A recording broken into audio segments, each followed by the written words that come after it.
Well, hi again, and welcome to Coffee with Craig.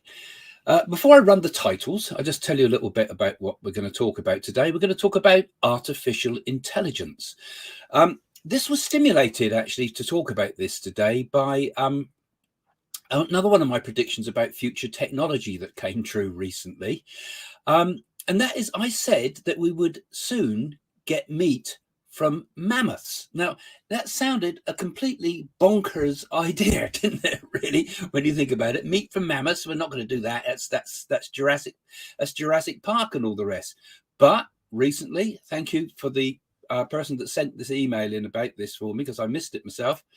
We now have meatballs from long extinct mammoths created by a food firm in Australia, based upon the DNA of mammoths. So they're making a meat that we should love because we lived on mammoths for centuries.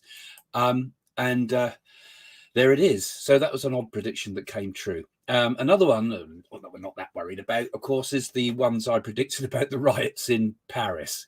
More serious, of course, but I'll talk about those in my prediction video, which I'll be making very shortly. So anyway, welcome to Coffee with Craig.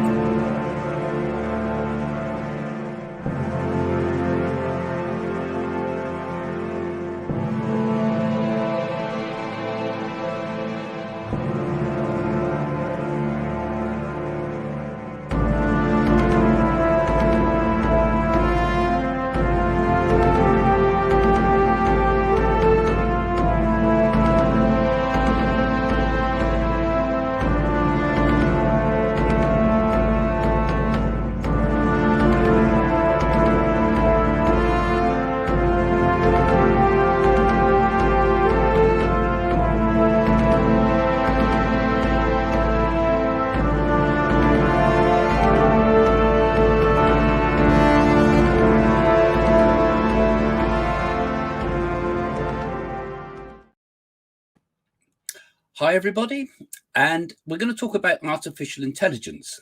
As artificial intelligence has become more advanced, there's growing concerns about its potential, its risks, and the impact it could have on society. With loads of options and perspectives on the matter, we decided to explore this issue in depth today. Shed some light on the current state of AI. And so join us as we delve into this complex and thought-provoking subject and try to answer the ultimate question: is AI safe? One potential spiritual challenge posed by AI is the question of consciousness and the nature of the soul.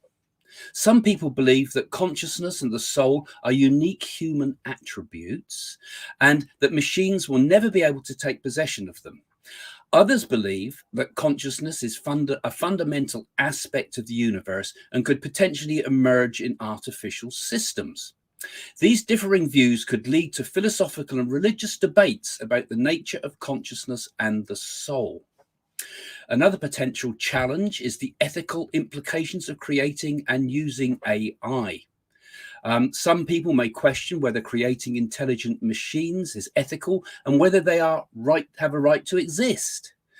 Additionally, questions about the moral responsibility of AI and its impact on society could lead to discussions about the role of humans in creating and guiding AI.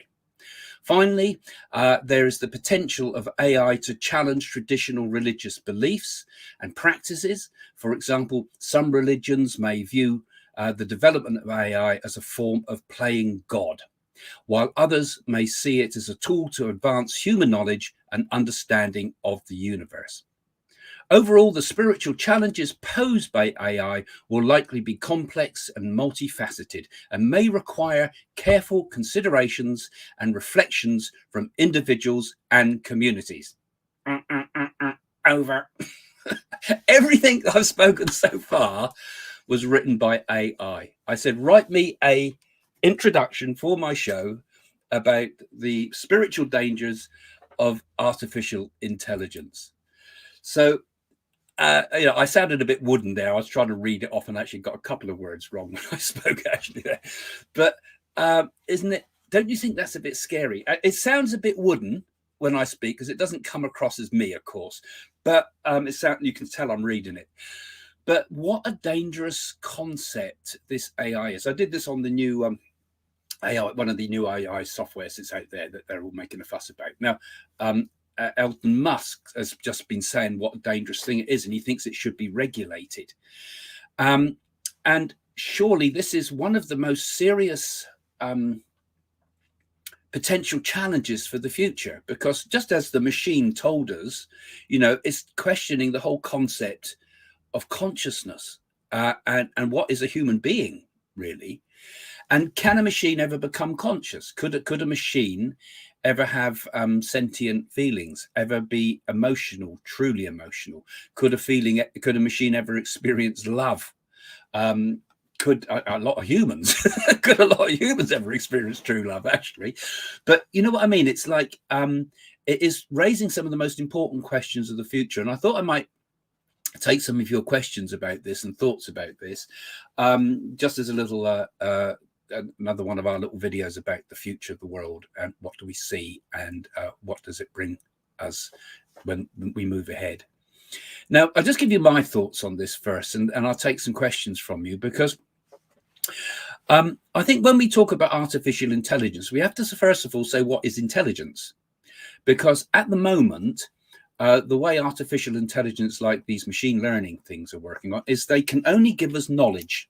They go out to the internet and they gather knowledge, and they put that knowledge together in a very logical way, and it appears like a human being is giving us very well thought out information. And of course, it can have much more knowledge than we as individuals can have, because it takes all the knowledge of the internet and all of Wikipedia, and they bung everything else in there, all the novels and everything, and books I expect they're put into it as well eventually.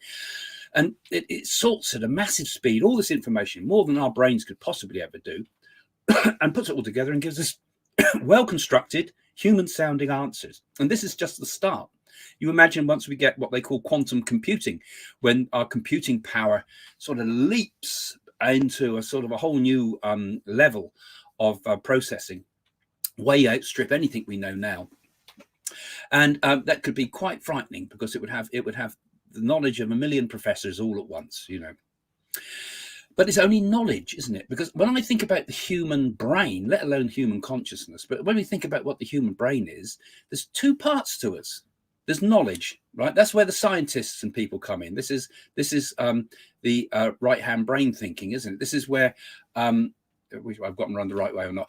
We've got two sides of the brain: a knowledgeable side, which can rationalize things, but then there's the other side of the brain, which I think is the really important part, which is the intuition and the imagination and the ability to see the whole picture. And I think only when we've got those two things can we get understanding. So at the moment, what we've got is no understanding. We have knowledge without understanding.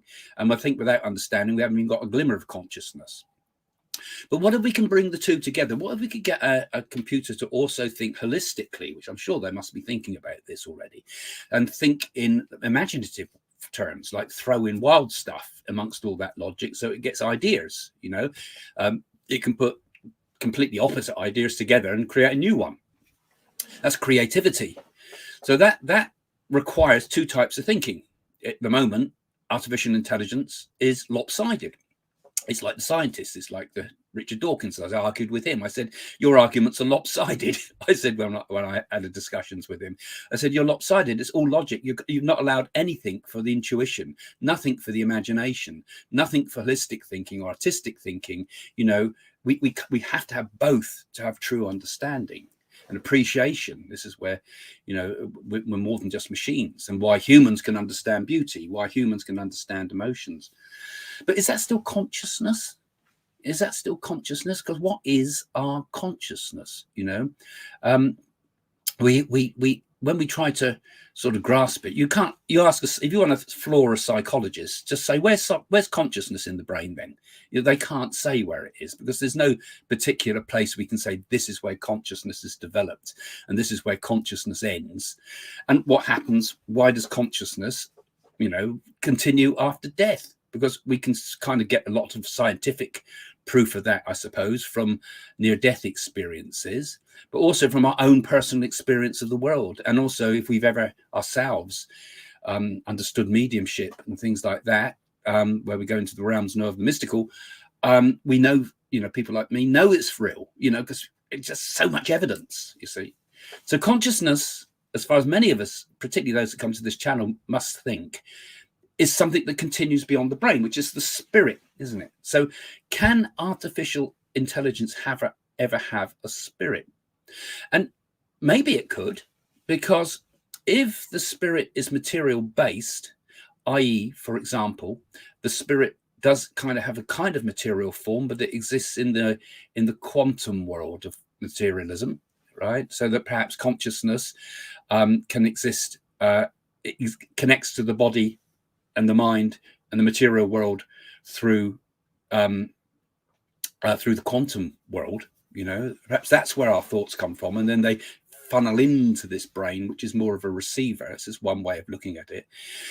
But then maybe we could manipulate the quantum world in such a way that a spirit could be created. Or perhaps when we create a material being, such as a robot with a super thinking, it naturally starts to infiltrate the quantum world and start self-perpetuating its thoughts from there, where perhaps this sense of I comes from.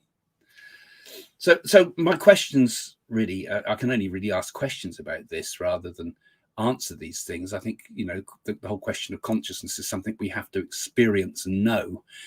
It's beyond intellectualizing. The intellect is the wrong tools to understand who we are. We have to understand it through realization. But when it comes to artificial intelligence, then we are in a very strange world. But putting aside the idea, can a machine ever become conscious? Could artificial intelligence ever become something that could maybe replace human beings one day?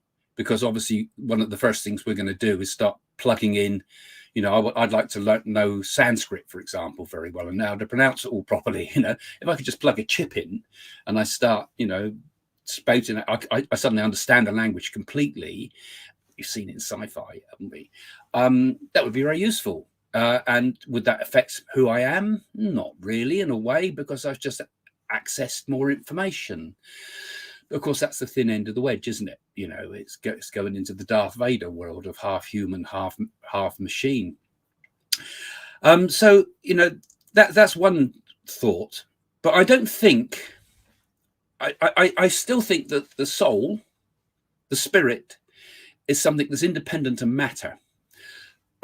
And even with the greatest computing in the world, I don't actually think we'd ever get a conscious robot, a conscious artificial intelligence. Robots sounds a bit daft nowadays. It sounds too 1930s, but like a conscious being created by artificial intelligence. But we're even now at the very start, we can get the appearance of that. And my worry is the danger of what this can bring. And I think this is where we're going to see some really serious problems for the future. And I do have feelings about this, that the future world will go through a challenge where artificial intelligence really runs wild for a while and has to be brought to book. We have it already with Google. Google decides is an algorithm. An algorithm is a form of intelligence. It's an algorithm that decides what we're going to see and how we're going to see it. And it can swing public opinion. It could swing political views. And from their point of view, it can make people buy the things they want or click on the links that they want rather than we want, So they put up information that is more interest for them making a sale through their adverts. Whoever pays to go at the top.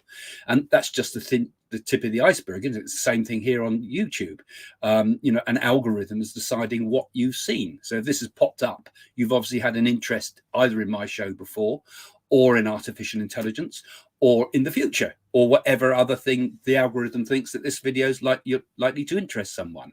And that might sound very benign, but what could it lead to in the longer term? What liberties could it take away from us? What freedom of choice will it take from us? Because let's face it, most people aren't very bright. Most people will click whatever's at the top of Google. Most people won't research. Most people will believe whatever they read in the newspapers, even mammoths, and that's true one actually. But people whether journalism, for example, is very discerning and researched and thought out, and that's rare even in the newspapers, of course, because we're seeing that at the moment with the rubbish they pull out about people and the with Meghan and Harry and everybody fighting in the courts at the moment to try to get the truth, because we know what the newspapers are like. They do anything to get their information. But I'm going off, but you know what I mean? It's like we've got to really start to question the dangers of this very soon. Otherwise, I see a future that's going to be extremely worrying, because who controls what the artificial intelligence wants to give us? Can we ask that information to go completely off grid and tell us its sources? I had to play around with it, asking the artificial intelligence, what is the where are you getting this from? Where's this source from? So I asked things about me, for example, loads of wrong stuff, loads of charitable work that I've done that I hadn't, for example. But that was good stuff mainly. But, what if it's through bad stuff? What if it's through things like, a fake criminal record that was there, or things you've said that are not true and never said? The newspapers do this, but artificial intelligence, if an erroneous fact got out there about a person, for example, that could then be reproduced on websites. Now, I've taken that piece of information, I've put it in the description below, which I read at the beginning, that was written by the artificial intelligence. I put it in the description below. Now, that's likely to get scraped by some other site somewhere and then reproduced somewhere else, because they're looking for content. Machines that go out looking for content, pinching it off websites, juggling it around a bit and putting it on there. So a fake fact, put in any piece of information, could get propagated from that artificial intelligence, which I'm sure everybody's going to turn to write all the content for them. In fact, I reckon Netflix is written by artificial intelligence. If you look at the programs where it's all the same old stories, isn't it? They say there's a book by Christopher Booker. I was hooked it out a minute ago, actually. I don't know if you've ever read it. A real roof of a book. Who says there's only 7 basic plots in stories, and that all writing can come down to these 7 basic plots. Well, put that into a computer, rewrite it, and we've got the novel writing machines from 1984, haven't we? And that's another thing that's come true, isn't it? We could write novels. This is 1984. That he said the proles, as he called them, the proletariats, would have to be given books, which is basically the same story revamped every now and again, by book writing machines. It's come to pass. And how much further could this go in the destruction of our liberties, particularly when we start linking it all in and we see this cashless society? Jane and I, when we go out, sometimes get infuriated by the fact you can't spend cash at all anywhere. So, sorry, we don't take cash. Also, it's my choice to not pay or go in there, but we don't take cash. And that's very, very dangerous. Again, all very easy for people to make money, and very easy for governments to collect taxes, and very easy also for any surveillance to know exactly where you are, what you're spending, what questions you're asking of artificial intelligence, what answers you're getting, and what response you're giving to those things. It can hook into your conversation, So you try it out if you want to go on to these ones that are out there at the moment. Try the new chatbots and see what happens. And I think you'll probably agree with Elon Musk, who's saying, alarm bells, guys. This is very dangerous. Not just him, the whole load of tech guys are saying this. This is potentially a very, very dangerous thing. And if it's not regulated, it could be in trouble. But who's going to regulate it? And what criteria do we regulate it for? So those are my thoughts. Those are my worries. And I think we will get... I had mentioned this before in one of my predictions as well, about that we will be seeing the advent of many moral questions around the idea of artificial intelligence. And it's something that has concerned me.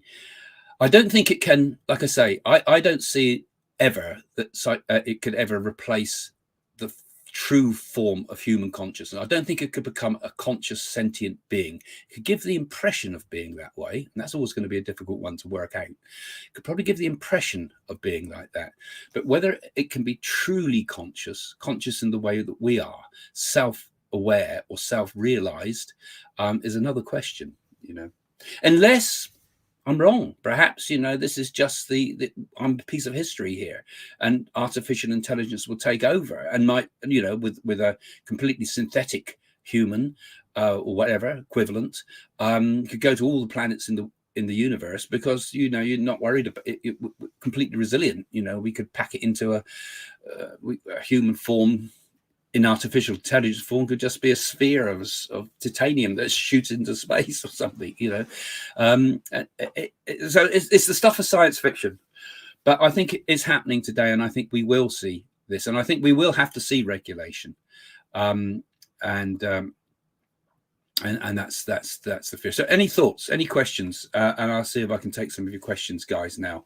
So rather than comments, any questions about this, any thoughts about it, particularly just on this topic?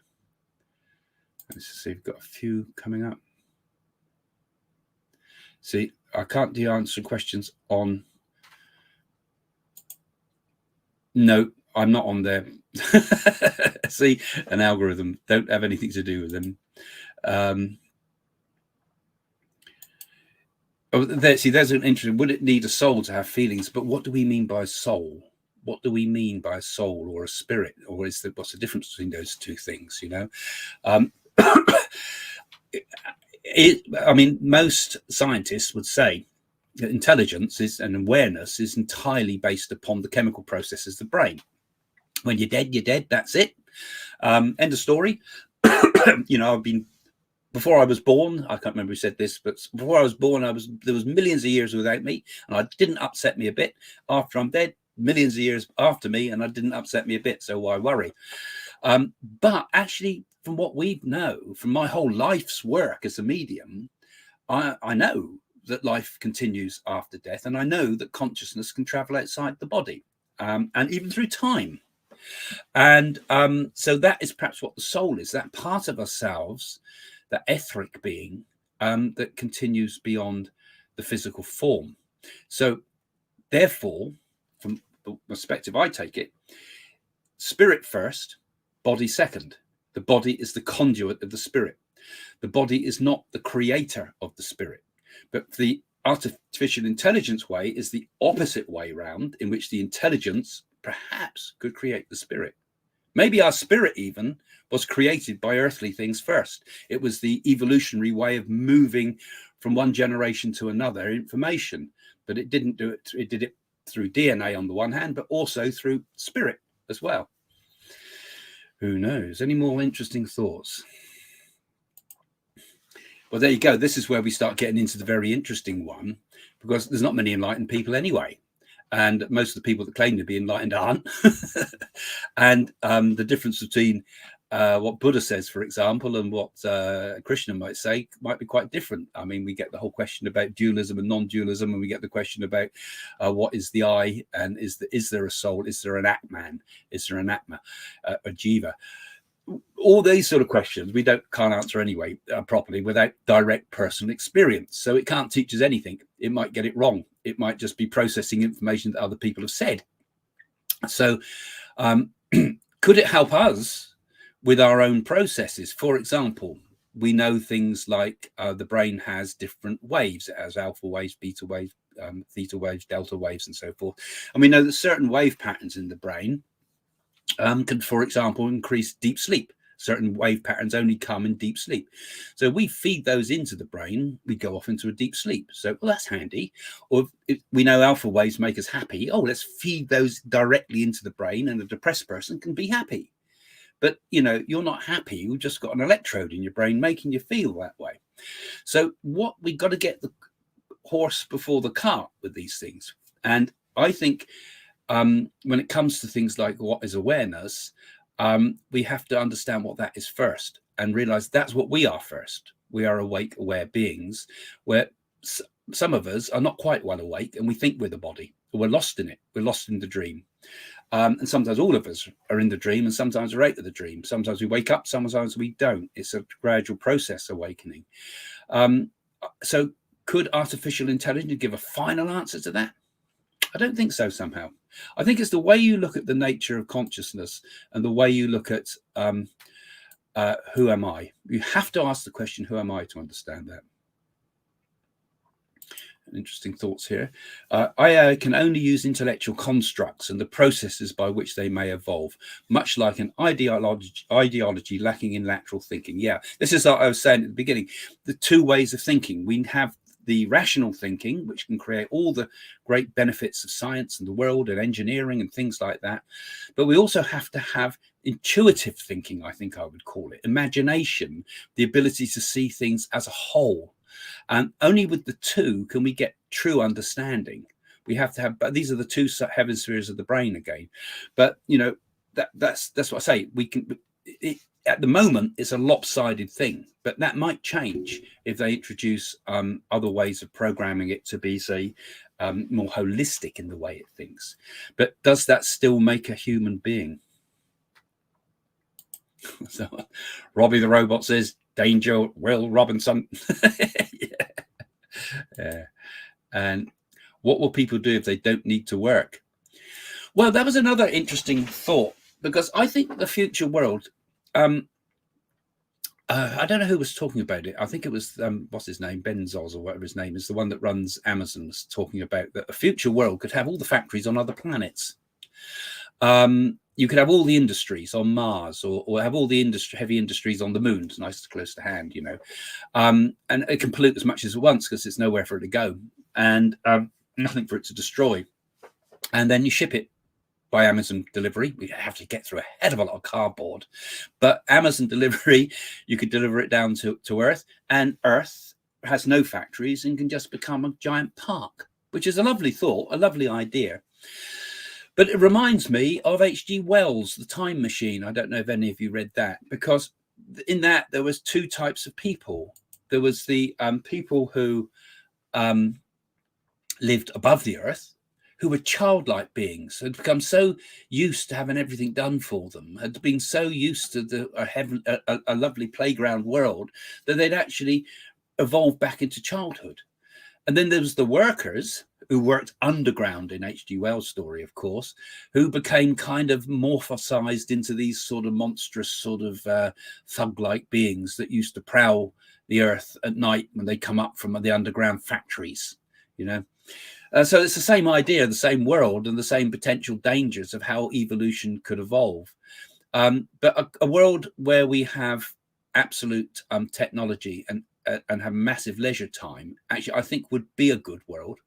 What we'd be actually going back to, I think, is the world we had prehistory, because in the times when food was so plentiful that mankind had masses of leisure time, perhaps those were the days when, the superhumans walked the earth, the people that could have time to meditate to the point that they could develop the superhuman powers that we see sometimes in the yogis and the holy men and the great saints of old, or the gods and goddesses that might be the remnants of those ideas.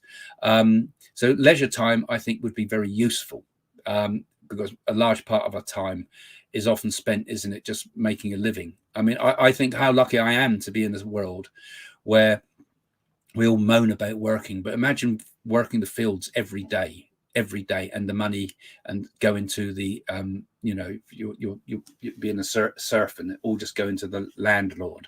I mean, it kind of happens now too, but every minute and every for a few turnips, to be tolling the tiling the cutting the working the land every day. God, fly, I'm getting old here.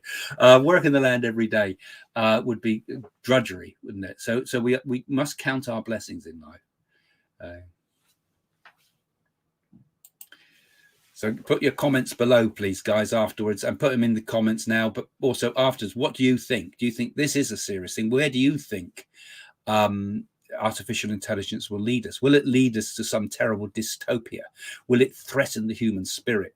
Will it threaten human creativity? Look how it is already threatening creativity, because you can ask it to squash two ideas together and you get all sorts of weird stuff. You can ask so it can only draw on what's already there. But we have a huge amount of music, we have a huge amount of literature, we have a huge amount of art, all that can be played around with artificial intelligence to create new versions. Or is it just the same old thing? In the wrong hands, or a regime that has access to superintelligence, could be disastrous for the world. Yeah, whose hands would you put it into? I mean, everybody would immediately say, "Oh no, politicians, no, they dare not have that," because they control us completely.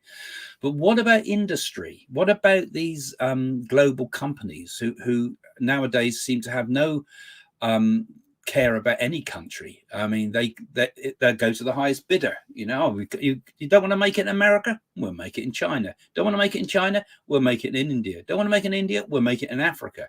I mean, they have a sort of power that's greater than politics, and yet they already have this artificial intelligence in their hands, don't they? They have it in their hands now. We give away our data like it's nothing. We're imbeciles with it. We all give our data. We can't do a lot of things. I mean, I want to park yesterday when I go up to. We went to watch the opening of a premiere of a movie we were invited to go and watch, which we're going to actually put on the channels lately about Tibet. We're going to invite some of them. We were there with Deepak Chopra and a few others. But we've asked for them to sort of have a talk on the show here on Friday one day. But anyway, I'm going off. But to get a parking space, I have to put all the information about myself, and put passwords in, which could all get compromised somehow if I've used that password somewhere else. And so we're always giving away information every few minutes, and a little tiny bit here, a little tiny bit there. Want some free Wi-Fi? Give us your information. And next thing you know, they can trace where you've been, what you've done, who what your interests are. It's very, very dangerous. So I agree with you entirely. Yeah.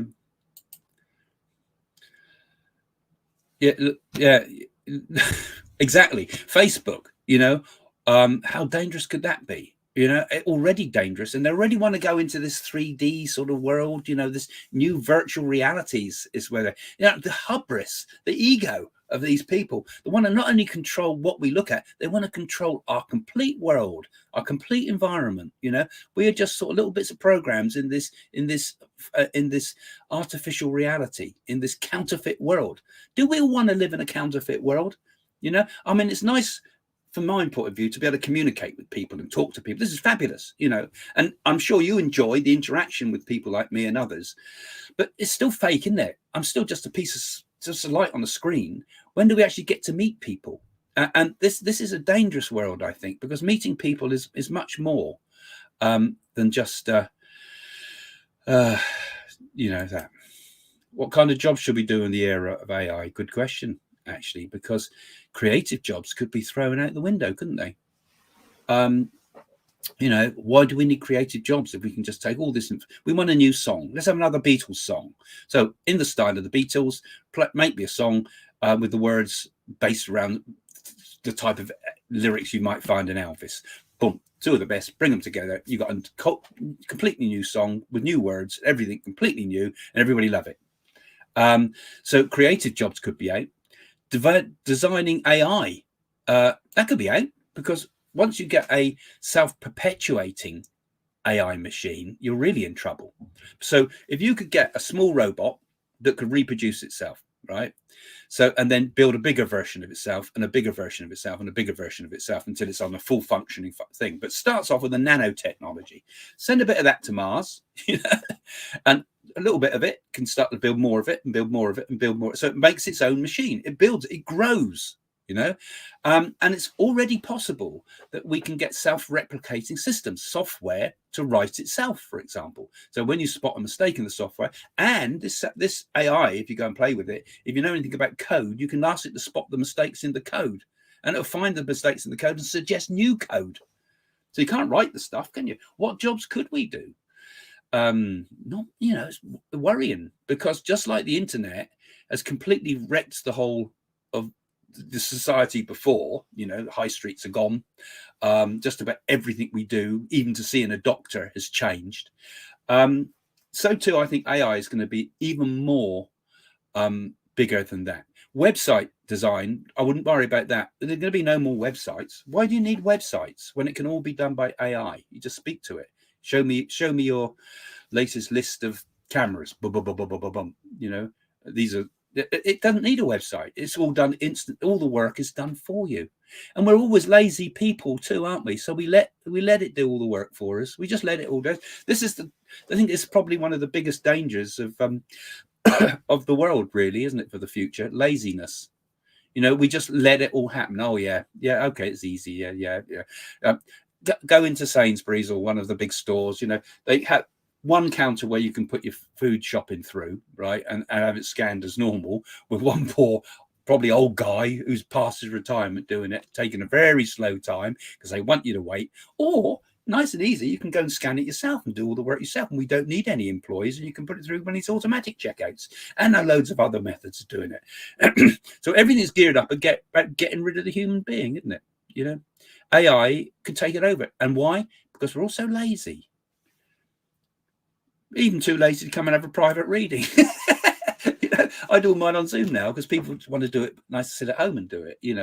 I didn't want to come drive all the way from London down to see us and have readings here face to face. And don't we all kind of miss something when it's like that? There's only so much we can do in the cyber world, which I've kind of moved on to, and merge these ideas together. Anyway, I think I'm going to finish there now, guys. I will be doing some Fridays again. We're trying to zap up our Friday show, those of you that follow us. So come along on the Fridays. We're starting to put little out and about with Craig and Jane in the middle. So we have our usual show where we start talking to you and taking questions. Then we have sort of a little bit in the middle where we show a bit of video of something. Then we take your questions like we're doing here today. And we're also bringing some very interesting guests on now. We've got a few interesting guests lined up. Plus, those of you that are patrons of the channel can also come in and ask questions by Zoom. So there you go. There's a lot happening, and it's great fun doing this. So this, I couldn't have done any of this without modern technology, could I? It would have not been possible. But we still takes the human element to make it interesting, because that little bit I read you at the beginning that was written by AI was perfect, but boring. It had no personality. But who knows? Things might change. All right. Thank you, guys, for seeing us, and we'll see you soon. Well, my latest book is called Be Happy. This is all about my trip to India, particularly to see Sharavana Baba and some of the extraordinary things I discovered there.